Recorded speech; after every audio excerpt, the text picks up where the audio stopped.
Is abuse always visible? Like, if you were looking at your loved one and they were experiencing abuse, could you see it? Let's chat about that.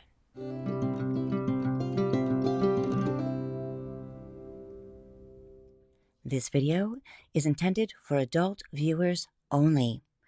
It discusses elder abuse and may be sensitive for some audiences. Viewer discretion is advised. No explicit language is included. Not all abuse is visible. Yes, sometimes you will see that there are bruises or broken bones, fractures or cuts or abrasions. But there are other ways you may be able to notice that your loved one might be experiencing an abusive situation. Now, some of these signs and symptoms also coincide with medical issues, so it is so important to have a great relationship with your loved one's physician. The first way you can see that abuse might be happening is by an emotional change or a psychological change. They can be more quiet, not speaking, maybe pulling away from you or their other loved ones, not sharing information like they used to. The communication is off completely. Sometimes they may be showing a depressive state where you're like, this is not like my loved one and something's going on here. There might be other symptoms like when you go to touch them gently, they flinch away or they react in a way that they shouldn't be reacting. These are some signs to look for. There could be signs and changes in the way that they look, their appearance. They could be looking dirty or disheveled. They're looking unkempt or unwashed. They could be losing a lot of weight.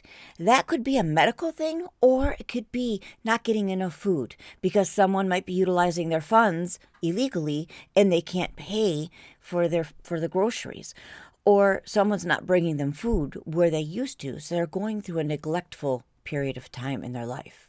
Sometimes their environment changes. You come to visit and their house is dirty where you used to be able to eat off the floor, or their yard is not being kept up anymore, or somebody used to come and do that for them. Sometimes you'll notice that there's rodents or insects. Some other signs you may notice is their bills aren't being paid. They have no food or toiletries in their home, or things that they should be able to purchase, they can't. These are all signs of different forms of abuse: financial, physical, emotional, psychological, abandonment, and neglect. These are things you need to look for, and these are signs that you can see with regular visitation and communication with your loved one. One thing you always want to remember: if you see something, say something, speak up. Don't just think, oh, it'll go away on its own. There is no excuse for abuse. Things are not always what they seem. Understanding what can cause someone to be abused and also cause someone to be an aggressor or an abuser is very important because education is always key. The victim can be a lot of things, but it doesn't mean if someone doesn't fit these certain categories that they cannot be a victim. So just be very vigilant in knowing your loved one, talking to them, letting them know that you're a safe space so that your loved one knows that they can come to you in case of need. Why someone might become a victim. They might be alone, living alone, or in a situation where they don't have a lot of people surrounding them. They may not have a lot of support.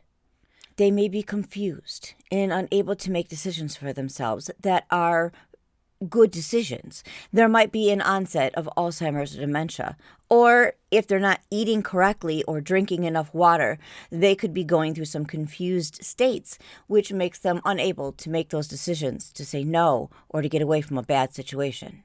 Sometimes they feel sick and they cannot fight back, or they're isolated, meaning they're living in a place that's far, far away, or the abuser is pushing loved ones away so that no one can oversee how the elder is doing and no one can stop the situation from happening. Sometimes these people are frail. They can't fight back. They are unable to have that strength to say no. And sometimes they just love the person so much, they don't want to say no. They don't want to get that person in trouble. At no point ever is a victim not a victim. Please understand that.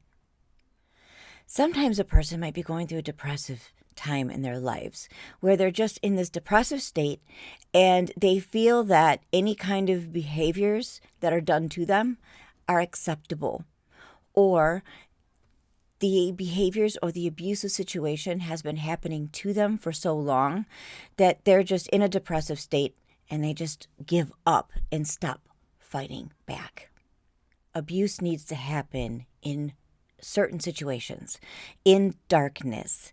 Now, I don't mean necessarily at night, but I mean in silence and in secrecy.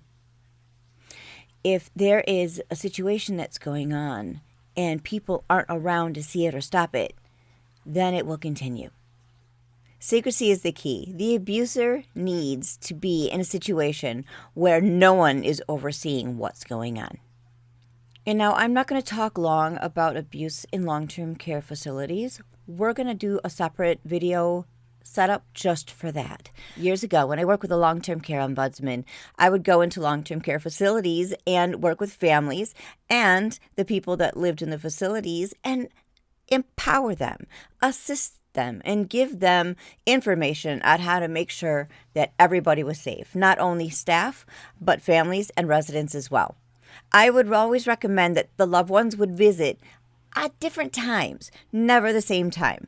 Not only does it help keep a community setting, it helps the staff, who are a lot of times overworked, because you're coming in and you're making relationships with everybody you're seeing walking through the facility. You're making relationships with the roommates of your loved one, and you're assisting your loved one in their care. Having that community setting and being involved in a long-term care facility is so important to helping the staff do their job, helping other residents feel that they're seen and loved, and giving your loved one the attention and love that they need. All these scenarios I've talked about so far, we talk about isolation, people living alone, not having people around them. But I want you to also know that people who are extremely active and who get out in the community, they too could be abused, and they too can be victims. So keep an eye on all of your loved ones, even the active ones. Make sure they understand what abuse is, what it looks like, what is acceptable in life, and what is not acceptable in life. And always, if you see something, say something. Don't rest on the fact that, oh, it's going to pass, or this is just a one-time thing. No. If you see something, say something, because there is never any excuse for abuse. There can be abuse that is done by an unaware caregiver, meaning someone who is truly loving, truly doing the best for their loved one. Oftentimes, caregivers have their own significant others. They also have children at home at times, or maybe children that are transitioning into college or moving out on their own. Caregivers will have jobs of their own, and they will be working outside of the house. On top of that, they have to take care of their home and eat whenever that fits in, right? And then they're taking care of their loved ones as well. So in all of that, caregiving can get overwhelming because you have a lot of demands and a lot of things pulling you in different directions. And sometimes a caregiver doesn't realize that their actions or their words could be considered an abusive act. And that is the last thing caregivers want to do. Caregiver, right in the name, care, is exactly what you want to do, is love someone and care for them. So education is the key. So if you know what it looks like, if you know what abuse is, then you can make a difference in the lives of someone you love. A caregiver is the front line in the caring of someone else. They do get overwhelmed. So sometimes you have to, as a caregiver, check yourself at the door before you walk in to see your loved one. Am I really in a mind space that I can be kind and compassionate, caring, and patient? And if not, have that conversation with your loved one. Hey, Mom, I know we always chat over dinner, but you know what? It's spring and the birds are going crazy. Can we eat on the front porch today and watch the birds while we eat? Or, Dad, I really want to help you out and sort your pills and clean up the house. How about we work together? If I can give you your socks, can you sort them and I will clean up the kitchen? This way you're both together. He's on the kitchen table doing his job and you're doing your tasks and you're together. Maybe play some music, but you're not putting yourself in that stressful situation where something could be said or done that could be bad. If this is happening every single day, you should take steps and look for somebody else that can help you out a little bit. Find ways to get respite care. And if you call your area agency on aging, all you do is type into your favorite search engine your city and state with area agency on aging and click enter. That office will pop up for you and you will be able to call them and say, hey, listen, I'm really overwhelmed here. I have a loved one that is requiring my care and I just need some help once in a while. And they will take it from there. It's an amazing organization. Being a caregiver and asking for help is a good thing. Knowing that you need to reach out and ask for help is always helpful and is always good. You are doing the right thing. You are not failing if you ask for help. You are helping yourself and your loved one. Know that deep in your heart. It's okay. As a caregiver, you might start noticing that your loved one, their needs are increasing. And just know that it's very rare that when you're caring for someone that their needs decrease. Sometimes, yes, if we're taking care of dad after surgery and he goes to physical therapy and he heals and he gets better, he can go back to independent living. But that's pretty rare in regards to elder care. A lot of times their needs increase and they increase slowly so you don't realize it. First, you're cutting mom's lawn every week and then you're doing her laundry and then you're sorting her pills and you're going and getting all of her groceries and now you're making all of her meals and putting them in containers in the refrigerator so that she has something to eat. Things gradually increase. Then all of a sudden you're stressed out and you don't know where to go. You don't know what to do. And that stress can be very detrimental, not only to you, but your loved one. And a lot of times you have no idea that what you're saying or doing could be considered abuse. Taking $5 out of mom's purse just so you can go buy her something, that's financial abuse. That's exploitation. It's really important for you to understand what is abuse and what it looks like. And I did a video about that. I'm going to pin it below in the description. I'm also going to put it in the comment section so that you can go back and look at it. At no time do I discuss anything in graphic detail or with any kind of bad language. We do a basic overview of different kinds of abuse and kind of what it looks like and ways to stop it happening to your loved one. I want you to know that life can get overwhelming and you are completely in your rights to be overwhelmed at times. So just know that there is help. There's places to reach out. In the pinned comments and in the description, there are locations that you can go and search for help. Please reach out, ask for help.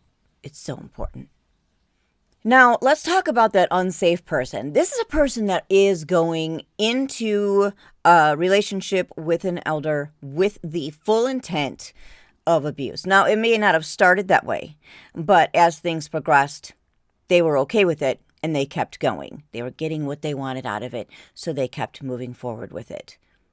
This person is aware that what they're doing is abuse. They are aware that they're being aggressors to this person, and they're taking advantage of someone who is frail and unable to fight for themselves. These people have the opportunity. They have a relationship with this person. They have a relationship with the family. Maybe they are a high-standing person in the community, a church-going person, someone that can hide behind a facade. But they have this opportunity to get to this person. They have access to them, whether they can get to their home, they can get to them through church or through other activities in their life. There is a way for them to be with them. They have no one overseeing what they're doing. Again, this obscurity, this darkness is provided. They have times in their day and in their life where they can be alone with this person to take advantage of them and not have any oversight. They look just like you and I, and they rely on that look because they don't want to stand out in a crowd. It's not obvious. So you really have to understand that it can be anyone. So you have to look at who's around my loved one, why are they there, and what kind of relationship do they have? And is my loved one reacting one way or another when they're in the area? And the thing is, too, it doesn't just have to be a bad man, it could be a woman as well. There are no barriers here. So make sure you understand who's with your loved one, who is having access to them, and why. And keep an eye on how your loved one is doing and how they're reacting, because some of those signs and symptoms might be presenting themselves in a very subtle way. Again, see something, say something. If you are ever going through a time where you feel that you can't go on, that things are too overwhelming, and you just don't have it in you anymore, I want you to call the crisis hotline before making any major life altering decisions.